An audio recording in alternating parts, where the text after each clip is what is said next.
Welcome, this is your boy Mr. G, and you're on another episode of the Road to Freedom. And I'm going to do a Road to Freedom bike talk real quick, and talk about Harley Davidson. But don't panic, I'm not going to bash Harley Davidson. I bash Harley Davidson enough.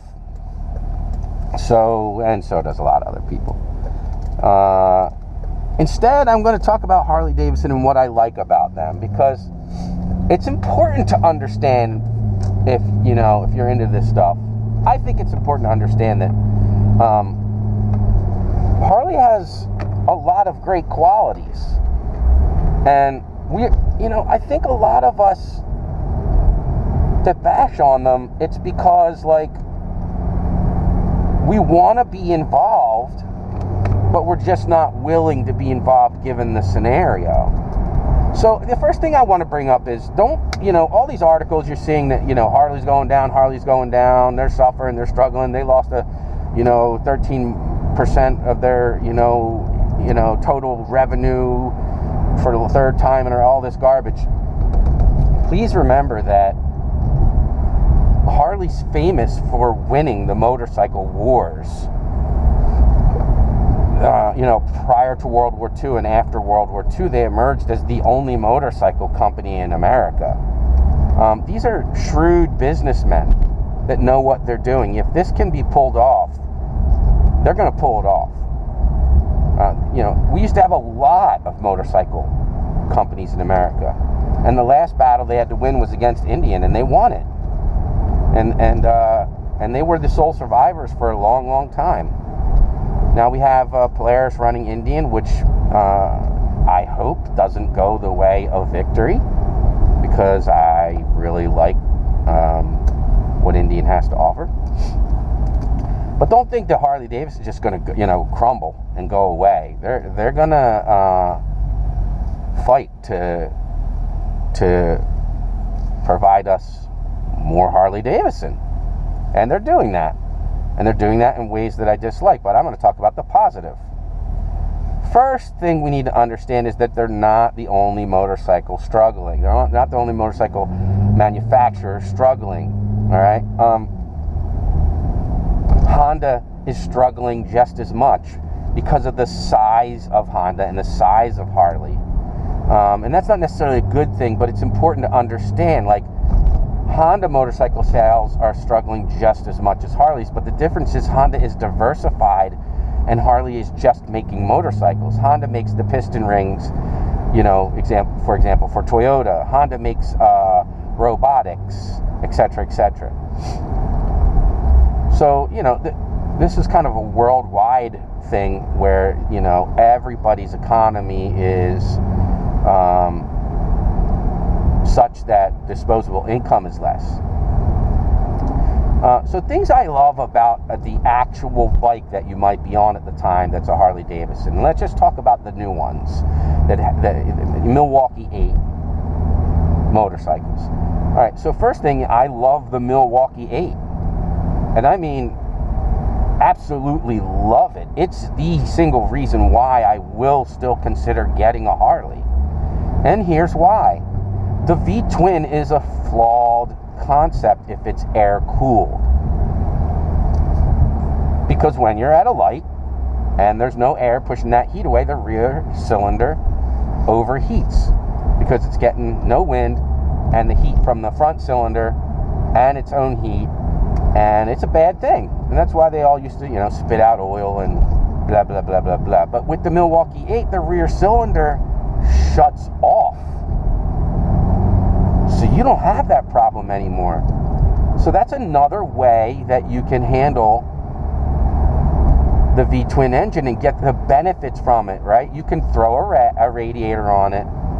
You could have water-cooled heads.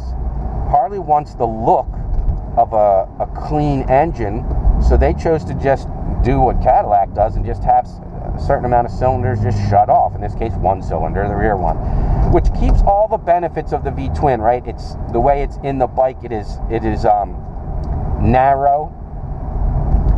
There's a lot of weight down low, and you know, you get that super low-end torque. And I'm going to tell you that low-end torque is no joke on this new engine. I rode the freewheeler, which is a big old heavy 1,000-pound thing, probably 1,100, 1,200 pounds. And that engine threw, no, it wasn't the freewheeler actually, it was the bigger one that I rode with the full case and whatnot. And it threw that trike around. And I mean that. It threw it around. So you got to imagine on these new soft tails that when you feel the torque on them, you're like, oh my goodness. And I hope that this engine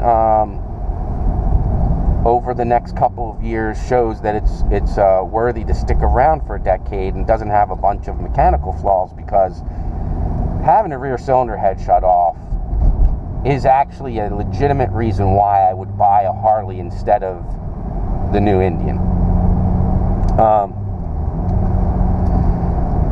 Why else do I like them? The paint. Here's the best way I can describe walking into, like, I just left the Kawasaki store and I'm going into a Harley shop.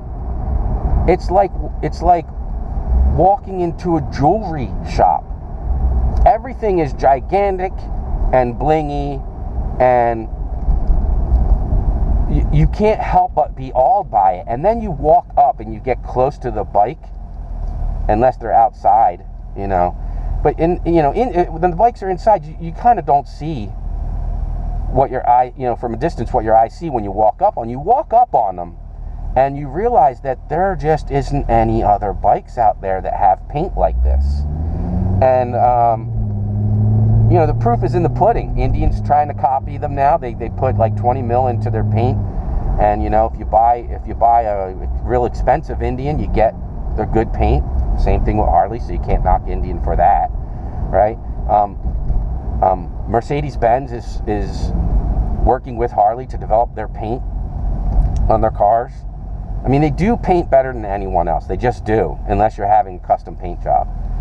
And last thing I want to point out about Harleys and why I love them is you can be in the middle of the city in thick traffic on an 825-pound motorcycle, and you don't feel like it's a problem. It's not too big, because you can get both your feet flat. The throttle isn't set where if you touch it, you're just gonna fly. They lug from any gear. Like, you can be doing, you know what I'm saying? Like, you can be in the wrong gear. You can be in 6th gear and be doing 30 miles per hour, and the bike will just lug until it gets to 45 or something, you know? And so they really chug for you and pull from just about anywhere. And being able to get your feet flat and having these long, low bikes has its negatives, but it has a huge positive, which is this well-balanced, low, long bike. Not all their models, new fat boy. These bikes allow you to be confident with a super heavy machine, which makes you feel like, you know what, I never considered, you know, having an 800-pound motorcycle, but I've always wanted to have the benefits of these giant bags and this awesome rear pillion and sissy bar and all this extra stuff, engine guards where I can put pegs on. But I'm not going to do that because they're too heavy. Well, with a Harley, you don't have that concern. You can handle the bike. I'm like 5'6.5" or something. And I've ridden the bigger Harleys many times over. And I have never, ever once felt like I'm going to drop this bike. First time I got on, you know, my Hayabusa, for example, I knew it's just a matter of time before I drop this bike. So, and I did drop it twice. So that's some of my thoughts on things I love about Harley Davidson. Yeah, and I did leave some things out that you might love about Harley Davidson that I'm not particularly, you know, excited about. So hit me up in the comments section. What do you love about Harley Davidson? Why are they viable? Do you think they're going down? You know, like, share, and subscribe. Hit me up on Instagram, Facebook. You know, you'll see me over there at motovlog.com. calm, and let's get a conversation going. There's your boy, Mr. G, and I'm out. Peace.